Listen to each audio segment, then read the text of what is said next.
And then the power shows in her mitochondrial DNA because she's the one who has the link.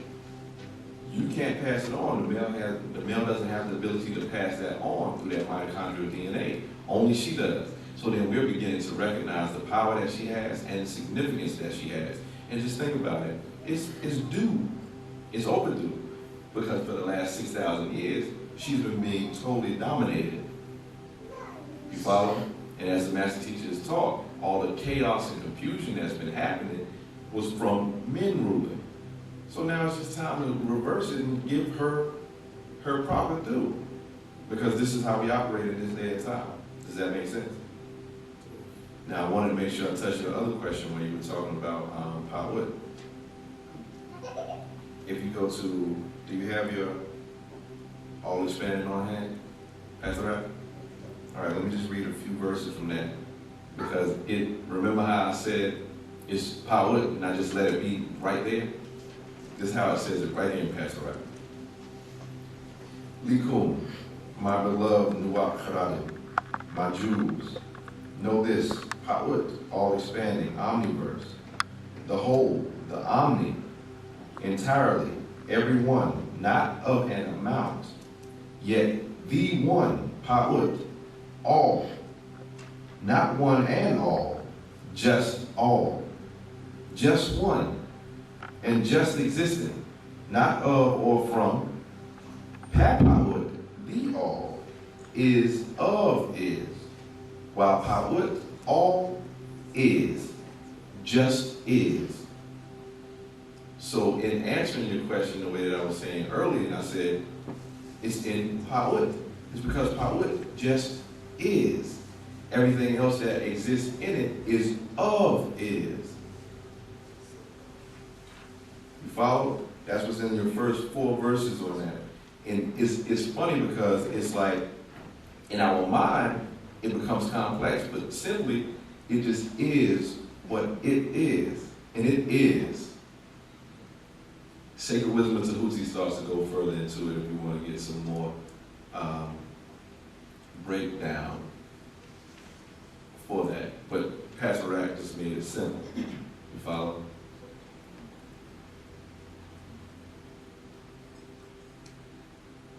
Okay.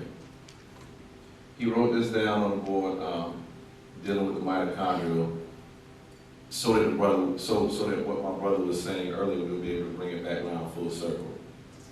With this, if you can see it, everybody can see the board pretty well. We're dealing with the chromosomes, dealing with the double X and the double Y. Earlier you were talking about how they taught that the woman came from a male. On a scientific level, dealing on the chromosomes, right? We're showing that the reality is they flipped the story on a chromosomal level, because the thing that's missing is what that stem is right there, which ends up making the male, which makes it a Y. It's not actually that it's a Y, but it looks similar to that. And also drawing it in this way is kind of weird because it makes us think, put it like this. Really, it should be more like this, if we were to look at it in the right perspective.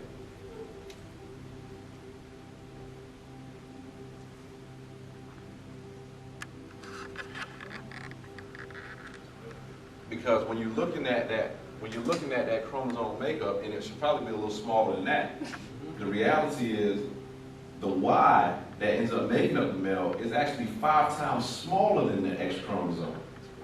Which shows you, if it's 5 times smaller, that means that the woman had to have been here first for millions of years on this planet. You follow?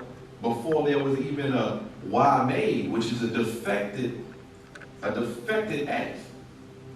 It has we as males have 2.8% less genetic makeup as her, period.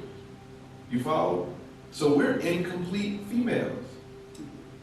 You follow? So that's why when you look at female, the word female, it's female. You know, we're totally missing something. You know what I'm saying? She's woman, we're missing that on this physical makeup, coming into this physical realm, or the illusion thereof. All right? So that was to get to that. And for my other brother who was asking a question about the subconscious mind,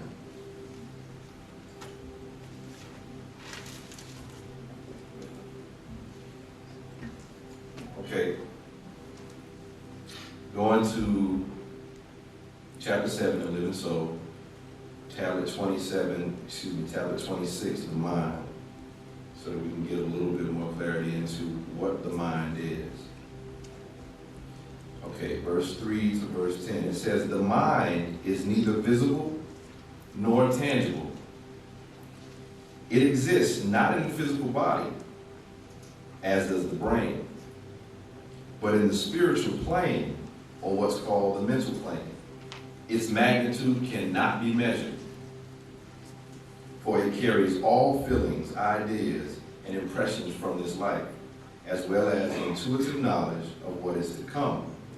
It is the mind that must be corralled and controlled in order to achieve that true peace of union. Now, you asked earlier about what and where is the subconscious mind. Okay, that was you. Yeah. All right. I'm thinking it's the other one in the back. Where it is, I can say it's within all.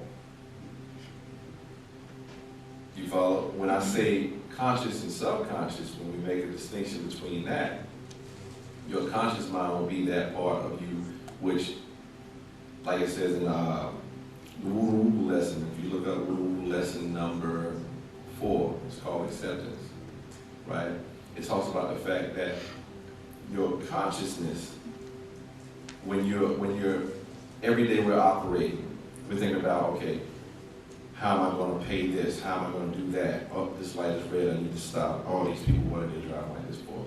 Oh, I got to do this, I got to do that, I got to eat, I'm hungry, everything else. Your conscious mind is doing that, but your subconscious mind is the mind that actually is operating by the force of, like we've been taught about habit. Habit is a force, right?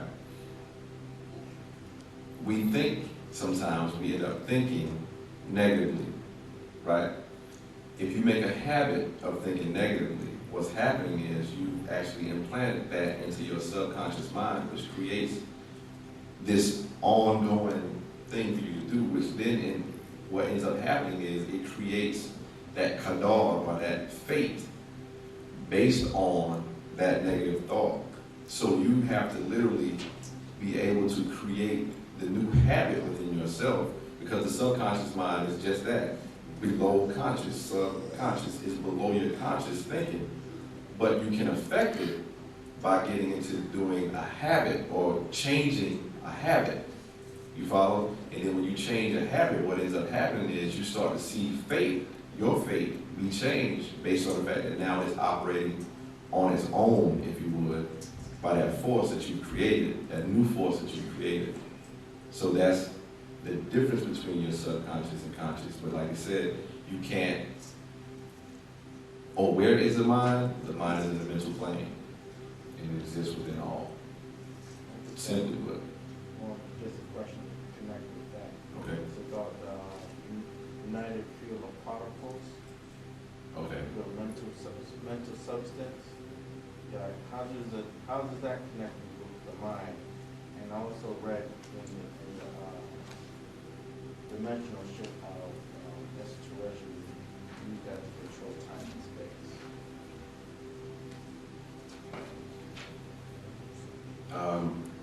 Let's go to the dimensional shift where you're coming from in there. So I can see exactly where you're coming from. Page 15. So as one moves their consciousness or emotions through a segment of the united field of particles or mental substance that gives the illusion of space and time, as you know them, the fact is time, Makat, does not move forward as the hands of the clock, yet your consciousness does either circular direction, future, or past, called then from now, all in the unified field of the time matrix. And this is how the extraterrestrials can move through space and time. So what's the question? The question is that if we have we do that on a higher plane, like if we were to develop ourselves to a higher state, do we have that same type of ability? Yes, because you have to remember that the master teacher, he's asking a question to say, do we have the same abilities as is spoken that the Natharu have in order to be able to move through time and space, correct? It's funny because I was just listening to Angelic Descendants, one of the True Light tapes in the car, where Panabab Yanun was explaining.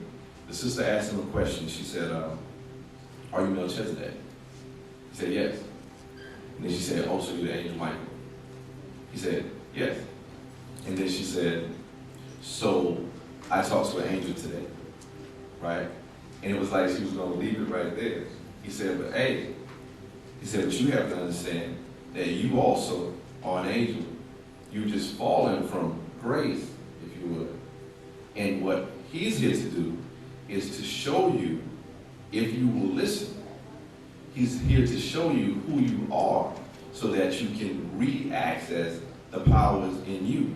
Because these are the beings that you come from. So therefore, you are these beings. But what has to happen is, being that we have these imperfections as mortals, right? You have to be given those formulas and you have to operate by those disciplines in order to be able to reactivate that which is already latent within you. You follow? So that's why when he's explaining this to you here, he's explaining what we can do, but he's the one who has to be able to give us what we need, such as our tones and our formulas and things of that nature, in order to do that. So simply put, yes, we can do that, but we cannot do that without Panabab Yanun. All right. Next question. Go ahead, brother. I know that our ancestors, they were vegetarians and mostly ate fish. I've already given up pork, but just to follow them, should I also give up chicken, beef, things of that nature? Do you have the actual fact, genetic kiss? Okay. Seek out the actual fact genetic kiss question.